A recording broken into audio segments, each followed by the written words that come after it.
Hi all, this is Akhilnath. അപ്പോൾ ഇന്നത്തെ നമ്മുടെ ടോപ്പിക് ദൃശ്യത്തിൻ്റെ 3 അനൗൺസ്മെൻറ്റ് കാര്യങ്ങളൊക്കെ നടന്നു എന്നാണ് പറയുന്നത്. ഒഫീഷ്യലി അവർ അനൗൺസ്മെൻറ്റ് ചെയ്തിട്ടില്ലെങ്കിലും ലാലേട്ടൻ്റെ ഒരു തമിഴ് ഇൻ്റർവ്യൂവിൽ അദ്ദേഹം ഇതിനെക്കുറിച്ച് പറയുന്നതായിട്ട് പ്രതിപാദിച്ചിട്ടുണ്ട്. അദ്ദേഹത്തിനെ കുറിച്ച് പറയുന്നുണ്ട്, അത് ഫിലിം ഉടനെ വരും എന്നുള്ളൊരു രീതിയിൽ പറയുന്നത്. അതാണ് ഇപ്പോഴത്തെ ടോപ്പിക്കായിട്ട് എല്ലാവരും എടുത്തിട്ട് സംസാരിച്ചുകൊണ്ടിരിക്കുന്നത്. ദൃശ്യം 3യുടെ അപ്ഡേഷൻ വന്നിട്ടുണ്ട്, ദൃശ്യം 3 ഉടനെ ഉണ്ടാവും എന്നുള്ളൊരു കാര്യം. അപ്പോൾ ഇന്നത്തെ ചർച്ച നമ്മുടെ അതാണ്, ദൃശ്യം 3. അത് എൻ്റെ പ്രഡിക്ഷൻ കൂടിയാണ് സംസാരിക്കാൻ പോകുന്നത്. So let's start. ദൃശ്യം ഫസ്റ്റ് ഒരു കൾട്ട് ക്ലാസിക് ഫിലിമായിട്ടാണ് മാറിക്കൊണ്ടിരിക്കുന്നത്. എന്ന് പറഞ്ഞു കഴിഞ്ഞാൽ ഇന്ത്യയുടെ ഏറ്റവും ബ്രില്യൻറ്റ് സിനിമകളിൽ അല്ലെങ്കിൽ ബ്രില്യൻറ്റ് ക്രൈം ത്രില്ലേഴ്സിൽ ഒന്നാം സ്ഥാനത്ത് ദൃശ്യം തന്നെയാണെന്നാണ് എൻ്റെ അഭിപ്രായത്തിൽ എനിക്ക് തോന്നുന്നത്. കാരണം ആ ടൈമിൽ 2015 തോന്നുന്നല്ലേ, അതെ, ആ ടൈമിൽ ആ ഫിലിം റിലീസാകുന്ന സമയത്ത് അതിന് മുമ്പ് വരെ ഇറങ്ങിയിട്ടുള്ള ക്രൈം ത്രില്ലേഴ്സിൽ നിന്നും സംതിങ് ഡിഫറെൻ്റ് ആയിട്ടാണ് ആ ഫിലിം ഇറങ്ങിയത്. അതുകൊണ്ട് തന്നെയാണ് അതിൻ്റെ തെലുങ്ക് റീമേക്ക് ആണെങ്കിലും കന്നഡയാണെങ്കിലും ബോളിവുഡ് ലെവലിലേക്കാണെങ്കിലും ഫിലിം അത്രയും മാറി. അതിനുശേഷം അത് ശൈലിയിലേക്ക് വരെ ഡബ് ചെയ്യപ്പെട്ടിട്ടുണ്ട്, റീമേക്ക് ചെയ്യപ്പെട്ടിട്ടുണ്ട്. സോ അങ്ങനെ വെച്ച് നോക്കുമ്പോഴത്തേക്കും ഫിലിമിനെ കുറിച്ച് പറയുകയാണെങ്കിൽ ദൃശ്യം ഒരു കൾട്ട് ക്ലാസിക് ഫിലിം തന്നെയാണ്. കാരണം അതിൻ്റെ മേക്കിംഗ് സ്റ്റൈൽ, അതിൻ്റെ രീതി, ആ ഫിലിമിനെ മാറ്റി നിർത്തുന്നത് അതിലെ ടോപ്പിക്കാണ്. മെയിനായിട്ട് പറയുകയാണെങ്കിൽ വരുൺ പ്രഭാകർ എന്ന് പറയുന്ന വ്യക്തിയുടെ മരണവും താൻ ചെയ്യാത്തൊരു കൊലപാതകം തന്നെയാണ് അത് ശരിക്കും പറഞ്ഞാൽ. കാരണം ജോർജ് കുട്ടി എന്ന് പറയുന്ന വ്യക്തി ഒരിക്കലും ക്രൈം ചെയ്തിട്ടില്ല. അദ്ദേഹത്തിൻ്റെ ഭാര്യയും അദ്ദേഹത്തിൻ്റെ മകളും കൂടി സർവൈവ് ചെയ്യാൻ വേണ്ടി ചെയ്യുന്ന ഒരു കയ്യബദ്ധമാണത്. അതിൽ നിന്ന് തന്നെ ഫാമിലി എങ്ങനെ രക്ഷപ്പെടുത്താം എന്നുള്ള ഒരു ശ്രമം നടത്തുന്ന നായകനായിട്ടാണ് ജോർജ് കുട്ടി അവിടെ അവതരിപ്പിച്ചിരിക്കുന്നത്. ഫസ്റ്റ് ഒരു ക്ലാസിക് ഫിലിം ആണെന്ന് പറയാനുള്ള കാരണം എന്ന് വെച്ച് കഴിഞ്ഞാൽ ഇപ്പോൾ ഈ പറഞ്ഞിട്ടുള്ള റീസൺസ് ഒക്കെ തന്നെയാണ്. കാരണം ഇതുവരെ നമ്മൾ കണ്ടിട്ടില്ലാത്ത രീതിയിലുള്ളൊരു കഥ സംഭവമാണ്. പണ്ട് കെ ജി ജോസഫ് സാറിൻ്റെ കുറച്ച് സിനിമകളുണ്ടായിരുന്നു. ഉദാഹരണം യവനിക, അല്ലെങ്കിൽ ഈ പറയുന്ന ഈ കന്നുകൂടി. ഈ ഫിലിംസിലൊക്കെ ബാധിക്കുന്ന രീതിയിലുള്ള ഒരു ടോപ്പിക് തന്നെയാണിത്. പക്ഷെ അതിനെ ഏത് വിധത്തിൽ കൊണ്ടുപോയി എങ്ങനെ ബ്രില്യൻസ് കാണിച്ച് അതിനെ ഒതുക്കി എന്നുള്ളതാണ് ആ ഫിലിമിൻ്റെ ഏറ്റവും വലിയ വിജയം. എനിക്ക് തോന്നുന്നത് അങ്ങനെയാണ്. കാരണം ആ സിനിമ അവസാനിക്കുമ്പോൾ എല്ലാവരുടെയും ഒരു ചോദ്യം ഉണ്ടായിരുന്നു, സിനിമ അവസാനിച്ചു എന്നുള്ള ചോദ്യം ഉണ്ടായിരുന്നു. ശരിക്കും പറഞ്ഞാൽ ആ സിനിമയിലെ ഇൻവെസ്റ്റിഗേഷൻ ദൃശ്യം ഫസ്റ്റിനകത്ത് അവസാനിച്ചിട്ടില്ലായിരുന്നു. താൽക്കാലികമായിട്ട് മാത്രമാണ് അത് ഇൻവെസ്റ്റിഗേഷൻ നിർത്തിവെച്ചിരിക്കുന്നത്. അവിടെ വെച്ച് പടം അവസാനിക്കുകയാണ്. കാരണം ഇനി ഇൻവെസ്റ്റിഗേഷൻ കാണിക്കാൻ പോയി കഴിഞ്ഞാൽ ഒരു സിനിമയുടെ ദൈർഘ്യം ഭയങ്കരമായി കൂടും. അതുകൊണ്ട് തന്നെ ആയിരിക്കാം ജിത്തു സാർ അതിൻ്റെ സെക്കൻഡ് മേക്ക് ചെയ്യാമെന്നുള്ള ഒരു തീരുമാനത്തിലേക്ക് എത്തിയത്. പക്ഷേ അത് എവിടെ തുടങ്ങും എന്നുള്ള ഒരു കാര്യത്തിൽ അദ്ദേഹത്തെ പോലെ തന്നെ നമുക്കും ഭയങ്കര ഡൗട്ടുള്ള ഒരു കാര്യമായിരുന്നു. അത് ആ സിനിമ, അതുകൊണ്ടാണ് ആ സിനിമയ്ക്ക് ഒരു തുടക്കം, അങ്ങനെ ഒരു ഐ വിറ്റ്നസിനെ കൊണ്ടുവരുന്നത്, അങ്ങനെ ഒരു തുടക്കം അദ്ദേഹം ക്രിയേറ്റ് ചെയ്തത്. അതൊരു ബ്രില്യൻസ് ആയിരുന്നു. അപ്പം ദൃശ്യം ഫിലിമൊക്കെ കണ്ടു കഴിഞ്ഞ് ഞാൻ ഇതിൻ്റെ സെക്കൻഡിൻ്റെ അപ്ഡേഷൻ വന്ന സമയത്ത് ഞാനിങ്ങനെ പലപ്പോഴും ഇങ്ങനെ ആലോചിക്കുമായിരുന്നു, എങ്ങനെയാണ് ഈ കഥയെ കൊണ്ടുപോകാൻ ശ്രമിക്കുന്നത്, എങ്ങനെയായിരിക്കാം ഈ കഥ കൊണ്ടുപോകുന്നത്. അത് കഴിഞ്ഞ് അന്ന് നമുക്ക് ഈ ചാനൽ കാര്യങ്ങളൊന്നും ഇല്ലാത്തതുകൊണ്ട് മിക്ക ചാനലുകളും കയറി കാണുമ്പോൾ, യൂട്യൂബ് ചാനലുകളും കയറി കാണുന്ന സമയത്ത് പലരും പല പ്രഡിക്ഷൻസും ദൃശ്യം 2വിനെ കുറിച്ചിട്ടുണ്ട്. ഇങ്ങനെയായിരിക്കാം, ജോർജ് കുട്ടി അങ്ങനെയായിരിക്കാം എന്നൊക്കെ പല പ്രഡിക്ഷൻസ് കാര്യങ്ങളൊക്കെ എടുത്തിട്ടുണ്ടായിരുന്നു. പക്ഷെ അതൊന്നും അല്ലായിരുന്നു ഫിലിം ഇറങ്ങിയപ്പോൾ നമ്മൾ കണ്ടത്. അദ്ദേഹം വളരെ വളരെ ഡീസൻ്റായിട്ട് തന്നെ ആ സാധനം അവിടെ ക്രിയേറ്റ് ചെയ്തു. കാരണം അപ്പോഴും നമ്മൾ ചിന്തിക്കേണ്ട ഒരു കാര്യം എന്ന് വെച്ച് കഴിഞ്ഞാൽ ആ ഫിലിമിന് എന്ത് സംഭവിച്ചാലും, ആ സിനിമയ്ക്ക് ദൃശ്യം 2വിന് എന്ത് സംഭവിച്ചാലും, അതൊരു ഫോൾട്ട് ആണെങ്കിലും ആ സിനിമയ്ക്ക് നെഗറ്റീവാണ് വരുന്നതെങ്കിലും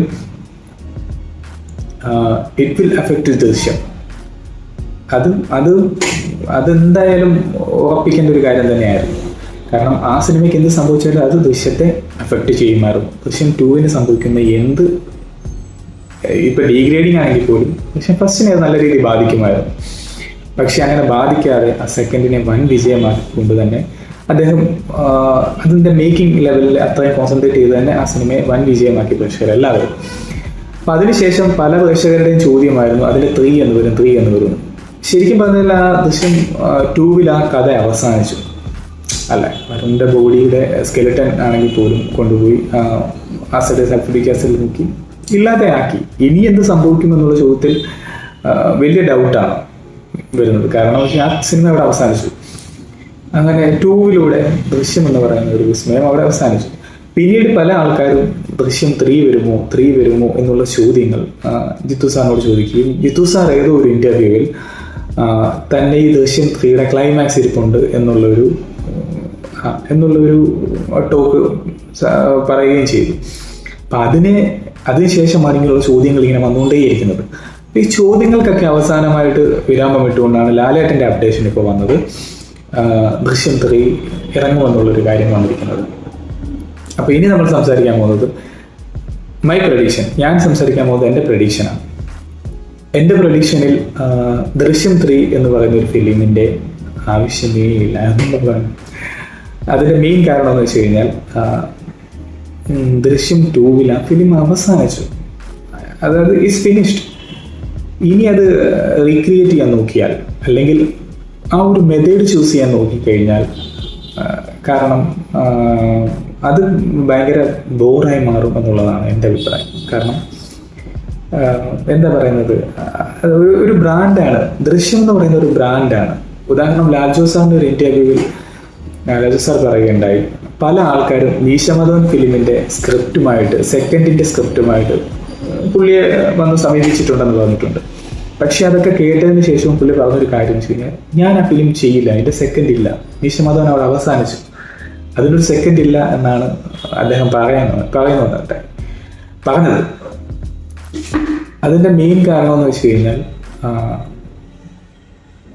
ആ സിനിമയുടെ സെക്കൻഡ് ഇറക്കിയാൽ അത് ഫസ്റ്റിനെ, അതായത് മീശമധവൻ എന്ന് പറയുന്ന ഒരു എന്താ പറയുന്നത്, എക്കാലത്ത് നമ്മൾ ഓർത്തിരിക്കുന്ന ഒരു ക്ലാസിക് ഫിലിമിനെ അത് നല്ല രീതിയിൽ ബാധിക്കും.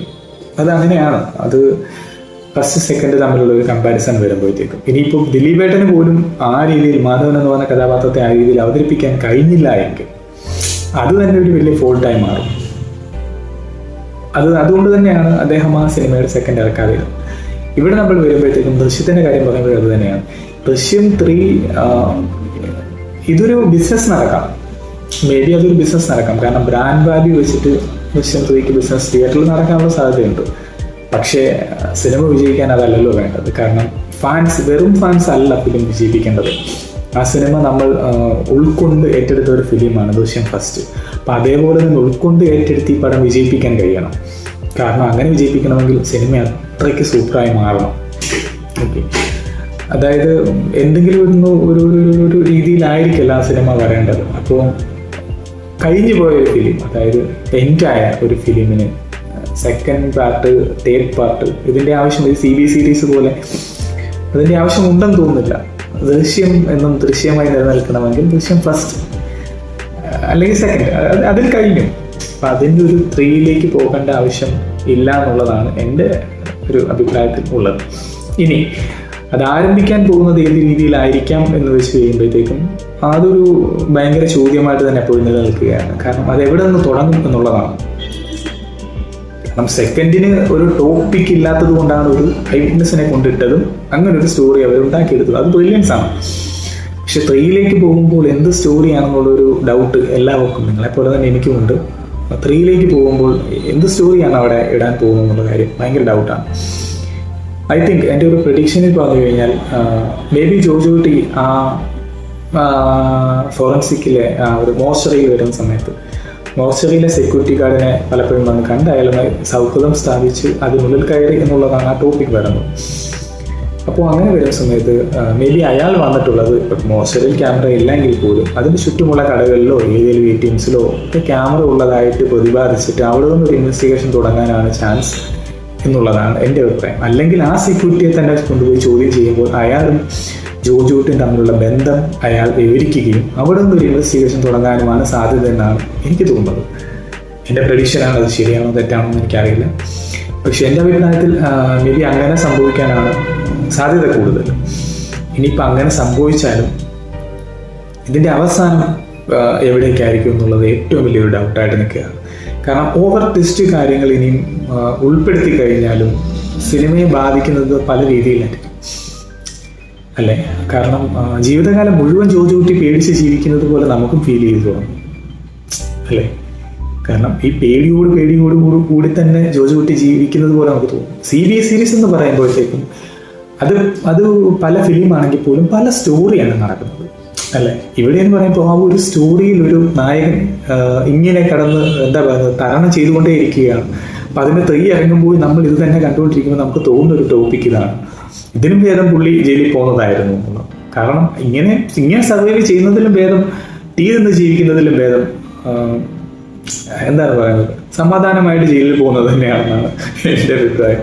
കാരണം ഐ തിങ്ക് എൻ്റെ അഭിപ്രായമാണ്. കാരണം എന്ന് വെച്ച് കഴിഞ്ഞാൽ ഇപ്പം നമ്മളിപ്പോൾ ഒരു എന്താ പറയുന്നത് നമുക്ക് സമാധാനമാണ് ലൈഫിൽ ഏറ്റവും കൂടുതൽ വേണ്ടത് സമാധാനമാണ്. അത് എനിക്കാണെങ്കിലും നിങ്ങൾക്കാണെങ്കിലും സമാധാനമാണ് വേണ്ടത് അല്ലേ. ഇപ്പം നമ്മൾ സിംഗിൾ ലൈഫാണെന്ന് വിചാരിക്കുക, നമുക്ക് കൂട്ടിനാരുമില്ല, സൗഹൃദങ്ങളില്ല, ഒന്നുമില്ല എന്ന് വിചാരിക്കുക. പക്ഷെ നമ്മൾ പീസ്ഫുൾ ആണെങ്കിൽ നമുക്ക് ജീവിക്കാൻ ഭയങ്കര സുഖമാണ്, സന്തോഷമാണ്. കാരണം സമാധാനമാണ് ലൈഫിൽ ഫസ്റ്റ് വേണ്ട ഒരു കാരണം. സമാധാനത്തിന് വേണ്ടി നമ്മളുടെ സമാധാനത്തിന് വേണ്ടി നമ്മൾ പലത് ഒഴിവാക്കേണ്ടി വരും, പലത് നമ്മുടെ ജീവിതത്തിൽ നിന്ന് വിട്ടുകളയേണ്ടി വരും. അത് സമാധാനമാണ്. ദൃശ്യം ഫിലിമിൽ കാണിക്കുന്നത് ഈ 12 വർഷം ജയിലിൽ കിടക്കേണ്ട വ്യക്തി ഇപ്പം ദൃശ്യം ഫസ്റ്റ് ഇറങ്ങിയിട്ട് 2015 അല്ലേ. 2015 കഴിഞ്ഞിട്ട് ഇപ്പോൾ 2025 ആകുമ്പോഴത്തേക്കും 10 വർഷമായി. ഈ 10 വർഷം ജയിലിൽ കിടന്നാൽ അനുഭവിക്കത്തില്ല എന്ന് തോന്നുന്ന ഒരു കാര്യമാണ് ഈ 10 വർഷം കൊണ്ട് അദ്ദേഹം അനുഭവിച്ചു വരുന്നത്, പുറത്തുനിന്ന് അനുഭവിച്ചു വരുന്നത്. അപ്പം അങ്ങനെ വെച്ച് നോക്കുമ്പോഴത്തേക്കും എന്താണ് പറയുന്നത്, ഇതിലും ഭേദം പുള്ളി ജയിലിൽ പോകുന്നതാണ് എന്നുള്ളതാണ് എൻ്റെ അഭിപ്രായം. അതൊരു തമാശ രീതിയിലാണ് ഞാൻ പറഞ്ഞത്. അതൊരു സീരിയസ് ടോപ്പിക്കാണ്, അത് തമാശ രീതിയിൽ ഞാൻ പറഞ്ഞതേ ഉള്ളൂ. മേ ബി അതാണ് എനിക്ക് തോന്നുന്നത്. അതാണ് കാരണം എന്ന് വെച്ച് കഴിഞ്ഞാൽ അതിനേക്കാൾ കൂടുതൽ, കാരണം സർവൈവ് ചെയ്യാൻ വേണ്ടി ഇത്രയും ബുദ്ധിമുട്ടുന്ന ഒരു മനുഷ്യന് അത്രയും ബുദ്ധിമുട്ടില്ലായിരുന്നല്ലോ ജയിലിൽ പോയിരുന്നുവെങ്കിൽ എന്നെനിക്ക് തോന്നുകയാണ്. കാരണം ആസ് എ മൂവി നമുക്ക് എല്ലാവർക്കും അറിയാം ഇതൊരു ഫിലിമാണ്. ഫിലിമിനെ ഫിലിമായി തന്നെ കാണുക എന്നുള്ളതാണ് നമ്മുടെ ടോപ്പിക്. കാരണം ആൾക്കാരെ എൻ്റർടൈൻമെൻറ്റ് ചെയ്യിപ്പിക്കുക, അതാണ് ഫിലിമിൻ്റെ ഏറ്റവും വലിയൊരു പ്ലസ് പോയിന്റ് എന്ന് പറയുന്നത്. കാരണം എൻ്റെ ഒരു അഭിപ്രായമാണ്, എൻ്റെ ഒരു പ്രഡിക്ഷനാണ് ഞാനിവിടെ പറഞ്ഞത്. ദൃശ്യം 3 സംഭവിക്കാൻ പോകുന്നത് ഈ രീതിയിലായിരിക്കാം. ആ സ്റ്റോറി ആരംഭിക്കുന്നത് ആ രീതിയിലായിരിക്കും, അവസാനിക്കുന്നത് എങ്ങനെയാണെന്ന് നമുക്ക് പറയാൻ പറ്റത്തില്ല. പിന്നെ ചില റൂമേഴ്സ് കേട്ടായിരുന്നു ഇതിനകത്ത് CBS സീരീസിൽ നിന്ന് മമ്മൂക്ക വരുന്നുണ്ട്, സേതുരാമയ്യ സേവിയാണ് അഭിനയിക്കാൻ പോകുന്നത് റൂമേഴ്സ് കേട്ടായിരുന്നു. മേ ബി അത് ഒരു റൂമർ തന്നെ ആയിരിക്കാം, അല്ലാതെ അതൊരിക്കലും സംഭവിക്കാൻ പോകുന്നില്ലായിരിക്കും. പക്ഷെ അത് എന്ത് തന്നെയാണെങ്കിൽ പോലും, കാരണം ഇതെല്ലാം കൂടി കൊളാബാക്കി, അതല്ലെങ്കിൽ എന്താ പറയുക എല്ലാം കൂടി മിക്സ് ചെയ്ത് എല്ലാ സിനിമകളും കൂടി മിക്സ് ചെയ്തൊരു മോശം അഭിപ്രായത്തിലേക്ക് പോകണ്ട എന്നുള്ളതാണ് എൻ്റെ പേഴ്സണൽ അഭിപ്രായം. പ്രഡിക്ഷൻ ഇതാണ്, അതിൻ്റെ തുടങ്ങാൻ പോകുന്നത് അങ്ങനെയാണ്. ആ സെക്യൂരിറ്റി ഗാർഡിൽ നിന്ന് തന്നെ ആയിരിക്കാം അത് തുടങ്ങാൻ പോകുന്നത്. പിന്നീട് സംഭവിക്കാൻ പോകുന്നത് സ്കെലിട്ടൺ അവസാനിച്ച സ്ഥിതിക്ക് ഇനിയിപ്പം പിന്നീട് സംഭവിക്കാൻ പോകുന്നത് പല കഥകളുമായിരിക്കാം. പുതിയ ഒരു കഥയിലേക്ക് മേ ബി പോകാനുള്ള ചാൻസ് വരെ കൂടുതലാണ്. എന്തായാലും റൂമേഴ്സ് കേട്ട പോലെ തന്നെ ദൃശ്യം 3 സംഭവിക്കട്ടെ. ലാലേട്ടൻ പറഞ്ഞ പോലെ തന്നെ ദൃശ്യം 3 സംഭവിക്കട്ടെ. ഒരു നല്ല കഥയിലൂടെ തന്നെ സംഭവിക്കട്ടെ, നല്ല സക്സസ് ആവട്ടെ. കാരണം ഒരിക്കലും ദൃശ്യം ഫസ്റ്റിൻ്റെ ബ്രാൻഡ് വാല്യൂ കളയാതിരിക്കാൻ ശ്രമിക്കണമെന്നുള്ളതാണ്. ദൃശ്യം ഫസ്റ്റ് ഒരു കൾട്ടാണ് ഇപ്പം കണ്ടത്. ഇനിയിപ്പം ഇന്ത്യയിലെ ഏറ്റവും മോസ്റ്റ് ക്രൈം ത്രില്ലറുകളിൽ ഒന്നാണത്. കാരണം ഒന്ന് രാക്ഷസനാണ് തോന്നുന്നത്, ഐ തിങ്ക് രാക്ഷസൻ, ദൃശ്യം, ഇതൊക്കെ തന്നെയാണ് അതിൽ ടോപ്പ് ദൃശ്യമാണ് എന്നാണ് തോന്നുന്നത്. കാരണം ബ്രില്യൻസ് കൂടുതൽ അതിലാണ് വർക്കൗട്ട് ചെയ്തിരിക്കുന്നത്. ആ സിനിമയുടെ ആ ഒരു ബ്രാൻഡ് വാല്യൂ കളയാതെ തന്നെ ഈ സിനിമ ദൃശ്യം 3 നല്ല വിജയത്തിലെത്തട്ടെ എന്നുള്ളതാണ് എൻ്റെ അഭിപ്രായം.